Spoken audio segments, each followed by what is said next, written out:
Prophet ﷺ, when it comes to the tarbiyah of the children, so upbringing of the children, he mentioned sallallahu alayhi wa sallam, قال رسول الله صلى الله عليه وسلم أدبوا أولادكم ثلاث خصال.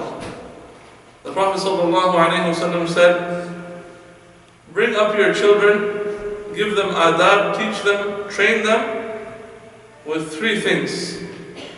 ثلاث خصال. حب نبيكم, the love of your Prophet Muhammad sallallahu alayhi wa sallam, number one. وحب أهل بيته, and the love of his family. وقراءة القرآن, and the recitation of the Quran. This is a hadith of the Prophet sallallahu alayhi wa sallam to do with tarbiyah, to do with how to bring up our children. Now, if we see that we have children and we are lacking in this, then we have work to do. And if we are children here and we don't find that this is what our parents have given us, then we have a right over our parents. We should remind them that this is what the Prophet ﷺ said, and we should check if we have these three things, or if our parents have been given these things to us, or they have facilitated such an environment for us. And if they haven't, then remind them softly of this hadith of the Prophet ﷺ. Likewise, if we have children, then it is our responsibility as parents to inculcate these three things as much as we can in our society, within our children. The first thing, حُبَّ نَبِيِّكُمْ, the love of your Prophet, the love of Prophet Muhammad sallallahu alaihi wasallam. That is the basis of Iman. This is why in the khutbah we say, أَلَا لَا إِيمَانَ لِمَنْ لَا مَحَبَّةَ لَهُ. That there is no Iman, there is no basis of Iman if you don't have love for the Prophet sallallahu alaihi wasallam. Why? Because the Prophet ﷺ said, a person cannot be a true believer until I am more beloved to them than their own selves, than their family, than their own father and mother, and than any other people, any other person. And this is what the Sahaba and the Ahlul Bayt radiallahu anhum, they understood. And this is what they had. They had such a love for the Prophet ﷺ that it was more than their own self. They loved him more than themselves. This is why when Sayyidina Umar radiallahu anhu, al-Faruq, the great companion and the Khalifa of Rasulullah sallallahu alayhi wa sallam, the second Khalifa of Islam, the Prophet sallallahu alayhi wa sallam, he asked him, Ya Umar, do you love me? And what did Sayyidina Umar say? Ya Rasulullah, I love you more than everything except my own self. And the Prophet ﷺ, he said, Ya Umar, your Iman is not complete yet. You haven't reached the perfection of Iman. Who now can you compare to Sayyidina Umar? Nobody. None of us can even compare to the blessed dust underneath the horse of Sayyidina Umar ibn al-Khattab and Faruq. But why is the Prophet ﷺ asking him this? To show the generations to come that the perfection of faith lies in the love of the Prophet Muhammad ﷺ.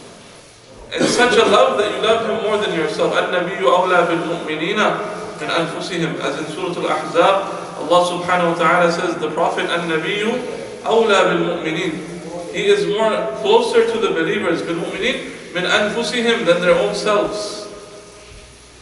The mu'mineen, the people of perfection of faith, who have true faith, who have perfect Iman, you'll find them that they love the Prophet ﷺ more than their own selves. So then Sayyidina Umar, he reflected.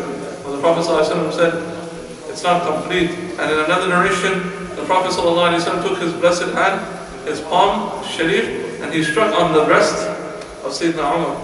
And Sayyidina Umar received a blessing, and he said, Ya Rasulullah, now I love you more than everything, even my own self. And the Prophet ﷺ said, Ya Umar, now you have it. Now you've achieved it. Now you've won the game. You've achieved the success. So that is what we have to inculcate in our children, حُبَّ نَبِيِّكُمْ. But it's not easy. And we have to look at the priority, which with the Prophet ﷺ mentioned the three things.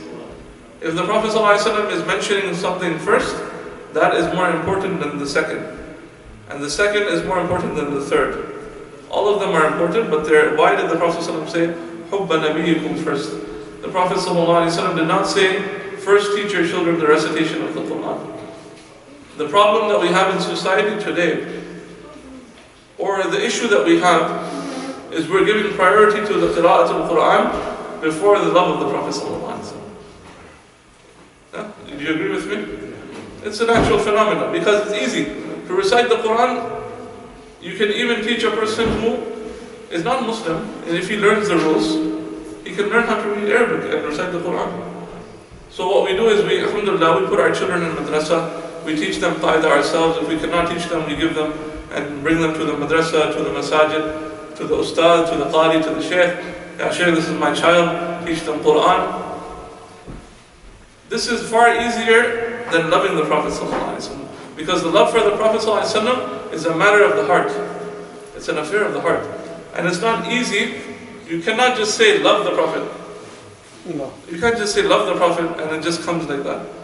There's lots of things that we have to do to facilitate that love. For example, I was in Yemen, alhamdulillah, a few years ago, and we had the privilege of sitting with a Sayyid, a Sheikh, an Alim, and a private meeting with him. And my friend was there, I was there, and we got to ask them some questions. And my friend had just had a baby boy who was maybe a year or two old, and he was concerned about how to upbring his child. So he asked the Shaykh, he asked the Sayyid, that how do I inculcate the love of the Prophet ﷺ in my child?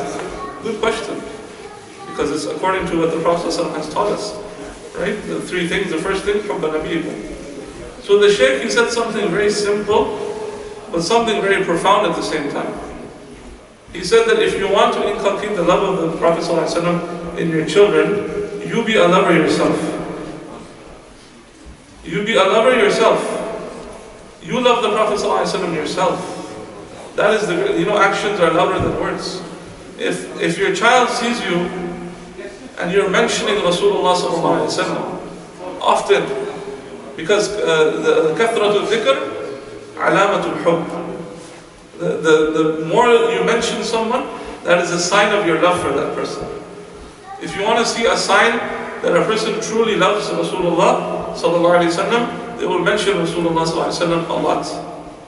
Because kathratul dhikr, the abundance of mentioning is a sign for hubb, is a sign of love. So if your child is going to see that you're often giving examples of Rasulullah, you're mentioning Rasulullah sallallahu alaihi wasallam, you're talking about Rasulullah sallallahu alaihi wasallam. The Prophet sallallahu alaihi wasallam was this. The Prophet sallallahu alaihi wasallam is like this. The Prophet sallallahu alaihi wasallam did this. The Prophet sallallahu alaihi wasallam looked like this. The Prophet sallallahu alaihi wasallam ate this. The Prophet sallallahu alaihi wasallam drank this. The Prophet sallallahu alaihi wasallam prayed like this. The Prophet sallallahu alaihi wasallam read this surah in this salah. The Prophet sallallahu alaihi wasallam dressed this way. And what do you think? Don't you think it's going to have an impact on the child? Of course it's going to have an impact on the child. Because everything, like a sponge, that child is like a sponge, they're going to keep hearing Rasulullah sallallahu alaihi wasallam, Rasulullah sallallahu alaihi wasallam, until inshallah Allah subhanahu wa ta'ala bestows that love of Rasulullah sallallahu alaihi wasallam in the heart of that child. So we have to be lovers ourselves. If we want to inculcate that love of the Prophet sallallahu alaihi wasallam, mention him, increase in knowledge about him sallallahu alaihi wasallam, and mention those special qualities, the khasa'is of Rasulullah sallallahu alaihi wasallam that distinguish him, that show that he is the superior amongst the creation sallallahu alaihi wasallam. Distinguished qualities, like Imam Jalaluddin Suyuti, he wrote a book called Khasa'is al-Kubra. The khasa'is, the distinguishing special qualities of Rasulullah sallallahu alaihi wasallam that distinguish him and separate him from the rest of the creation, that show that he is truly the best of creation sallallahu alaihi wasallam. So when the child hears subhanallah, the Prophet ﷺ split the moon with his finger, Allahu Akbar, he is the superhuman being.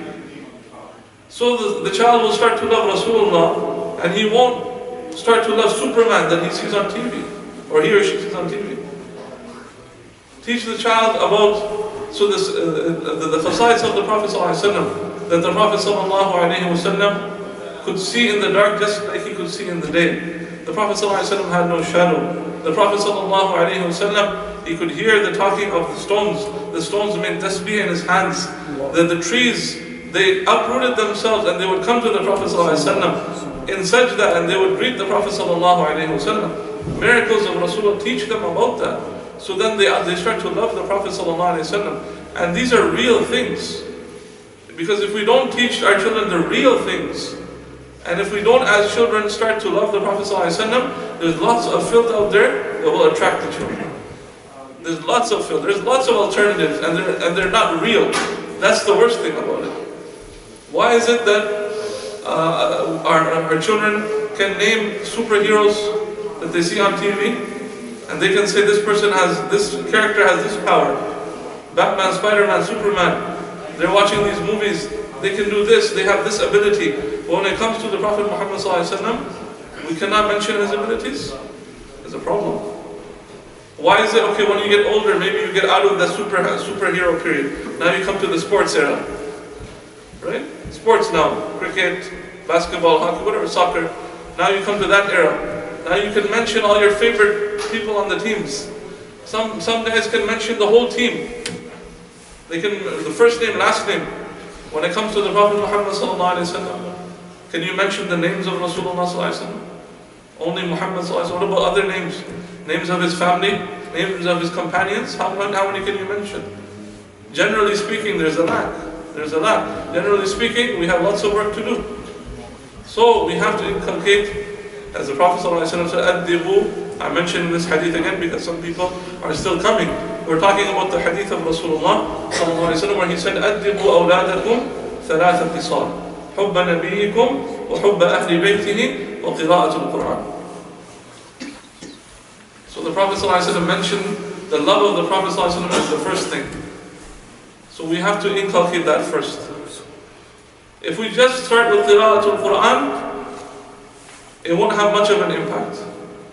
But if you teach the love of the Prophet ﷺ, go in the order that the Prophet ﷺ directed us. Love of the Prophet, love of his family, and then qira'atul Quran. Then when the child reads the Quran, it will be more impactful on that child. Because they're reading it, they're reciting it with the love of the Prophet ﷺ and his Ahlul Bayt. Subhanallah. Then they'll truly understand and start to begin to understand the meanings and the purpose of our creation.